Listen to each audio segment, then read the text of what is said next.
Ready? Ready. Okay, perfect. Ready, go. Your last exhibition, How to Explain These Sculptures to an Influencer, shows a new sculptural body of work, but also takes us back to your early days as an artist, or to be more specific, as a performative artist. What drew you to that form of art, to performance back then? I was still in art school. I had the possibility to make an exhibition in a gallery of tribal art. I presented a group of sculptural pieces in ceramics and drawings.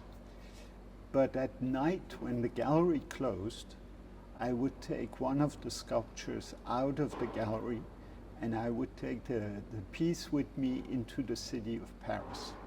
And so I would make these, you call it now performances, but these actions in the city of Paris, carrying the sculpture through the dark city. And it was more a kind of reflection on, can my work survive outside of the white box? As a young artist, you wonder what's the power the work has. It has a certain power inside the white box, but do the things also have a power when you change the context? And for me, once I got out there, I understood that they had an immense power even outside of the box. And when did ceramics become important to you? I started out as a painter in Belgium, and one day I saw that there was a studio in the art school where there was nobody, where there were two old ladies. It was the ceramic studio, and when I touched clay, I said, look, this is something I like. This is something that responds to things I'm looking for. And also I understood that there was a place to take maybe in the art world and in discussion. 40 years ago, clay was considered something for applied art, for decorative art. It was considered kind of a taboo material. Something on a side? On a side. Mm-hmm. And for me, it was something totally different. And I said, look, there's something you can do with this. I was thinking about the title of your exhibition, How to Explain the Sculptures to an Influencer. I know that in this particular case, it comes down to explaining art as something that requires time to people who are more and more used to immediate reactions and interactions, because it's something that the world of social media and internet imposes on us.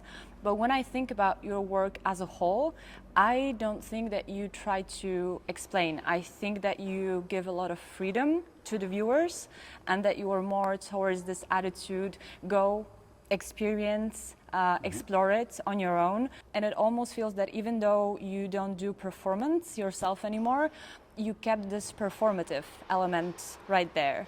And it makes me wonder whether you think that art should be explained in general. Do we as an audience need guidance? Definitely how to explain sculptures to an influencer. It's a kind of provocation, kind of tool to say to people, just come and see the thing. Mm-hmm. Because of curiosity, because of you want to know what's going on. And then, in fact, when you get there, I'm not explaining. Mm-hmm. It's a question. I leave it open in a sense. I understand this idea when it comes to this specific exhibition, but do you think that art, because I often feel that people are extremely intimidated by art and don't want to approach it because they feel that they don't have enough intellectual tools, they don't have enough knowledge, they feel that they will not understand it, so they stay away. The work, if it's strong enough, it talks by itself. I believe in the power of the artwork to talk. But I'm also an educator. My mom was a history teacher. My father loved books. So I think the idea of knowledge through other means, through clips, through movie, through articles, through books, through conversations, is crucial. I was like 11, I was painting in the street, my little oil paintings in the street. And there was this older couple, Monsieur and Madame Léonard, who saw me and they said, look, come to our house after school on a Wednesday. And their house was filled with art. And every Wednesday after school during years, I would go there. Now, the important thing was that they would open up a cupboard and there would be objects, crucifixes for instance. And they would say, which one is the oldest? Which one is made by hand? Which one is made by a machine? Which one you feel most emotion? Which one is the finest? They ask questions. Yeah, but it's also something that was educating you about yourself and your very personal responses. Exactly. So it were very personal questions, and I had to answer, and it had to come. They were not themselves saying, look, this is good, that is better, this is machine. No. So it's not something that came from the books or the general knowledge. It came from me. Yeah. And then they would react. You don't need a degree. You don't need the art historical background necessary. You can have a lot of things that come just deep from inside of yourself. I remember that when we met at the opening of your exhibition, you encouraged me to sit on one of the observation points. And I remember that I had this very short but immediate reaction of hesitation. And this is something that I also saw among the people who were at the beginning really hesitating, but had afterwards very strong enthusiasm that I think also comes from the fact of doing something forbidden. Sure. And I think that it's because we are used to seeing the signs do not touch, do not cross all over galleries and the museums, and it's something that creates the atmosphere of art as something sacred. In a few days there will be this show opening in the city of Orléans. And in Orléans we will install 11 bronze sculptures into the city.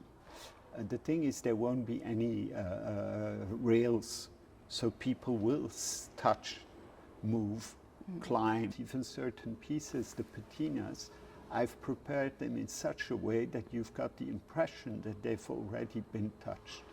What helps people to touch. And I know it's forbidden, and I know it's against the rules, but for me, sculpture, when you touch it, also tells you things. You speak a lot about beauty, the importance of beauty, and the depth of beauty. And my favorite piece from your latest exhibition is a sculpture of a fly. I think it is a fly in decay. And I remember that when I saw it for the first time, I immediately felt that I'm looking at something that is extremely beautiful. But then when the logical part of me kicked in, I started thinking, insect in decay, beauty, it's not the most obvious association, but you managed to present it as such, and you do it in a very powerful way, and it made me wonder about your definition of beauty. I always say that something beautiful, it helps, it's like a lubricant.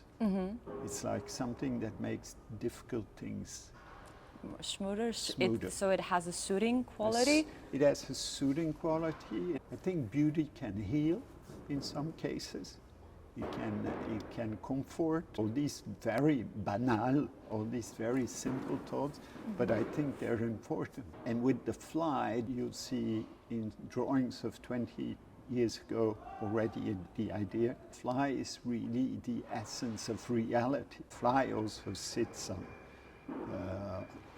garbage, but it also sits on a beautiful portrait. And it's very interesting what you said about the image of fly, dying fly, that you can find in your drawings from 20 years ago. Because when I look at your body of work, I have a feeling that I could take different elements from different projects and always end up with a very coherent environment. I really like the sculptures as individual works, but there's also something that the whole world of Johan Creten really draws me into.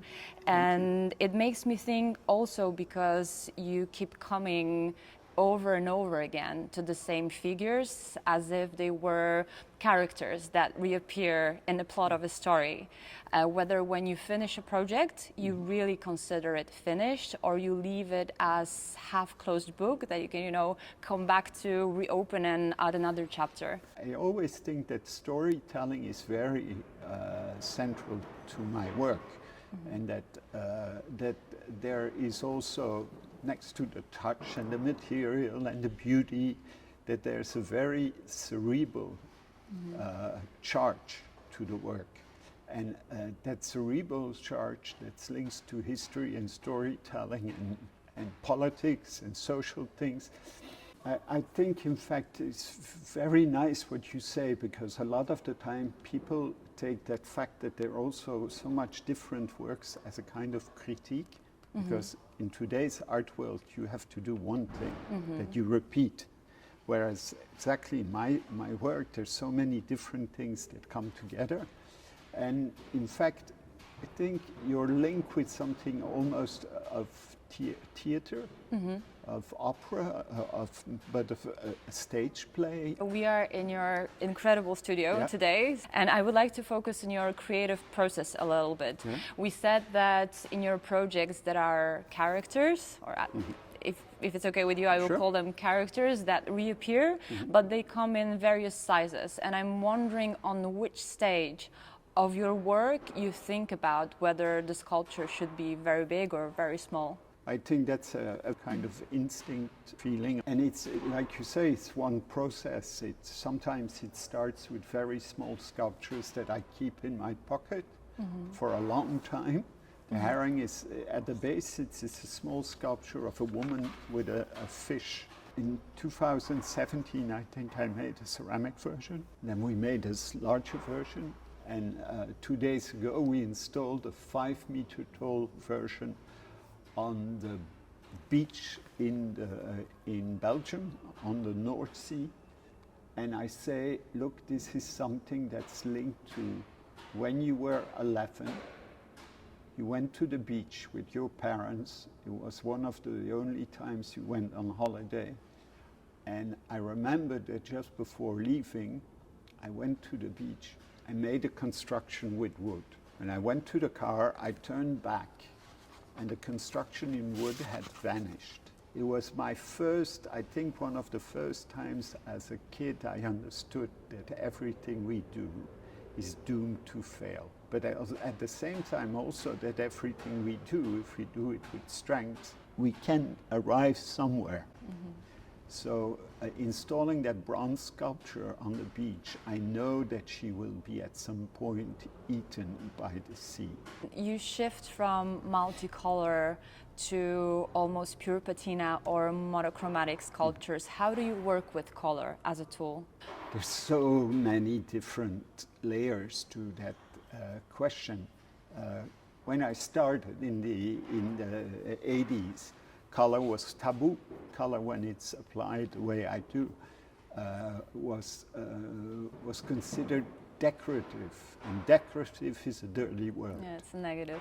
Yeah. It's a negative. Decorative is a negative. Whereas I think that color is so loaded with stories and emotions, and so it's a fantastic tool to get it all out there. And the same thing with monochromatic patinas. I'm afraid that I have another question with many layers, because then there are materials. So you either work with clay or with bronze. What are they charged with to you? For me, clay is a material that's linked to something poor. Dirty, wet, it's a sacred material. And bronze is a little bit the opposite. Bronze is the idea of eternity. It's the idea of monument, it's the idea of richness, it's the idea of power, it's the idea of politics. I read a lot of Rodin, and Rodin was one of the first, way before Damian Bieniek and Jeff Koons. He was the one who understood that you could have different scales of the same piece, small, right? But he also understood that you could, same piece when it's made in cast glass or in bronze or in marble, or the same thing can tell different stories. And at first glance, when I look at the world of Johan Creten, I would say that it consists primarily of different sorts of animal figures, but then the longer I experience, the more I feel that it also consists of different aspects of human nature. How literal are your works? I'm not an animalier. What means an animalier is a 19th century description of somebody who makes sculptures from animals. I don't know if a fly has 6 legs or 8 legs, or I've got no idea. I never look at animals. I've got no idea what they are. They're basically, they work as metaphors for you and me. Why in the big installations like for Aulnay-sous-Bois, where I did these interventions in social housing, they talk about community, they talk about a bee or a fly or a wasp, white Anglo-Saxon Protestant or wasp. They talk about society, but they're never literary about a fly.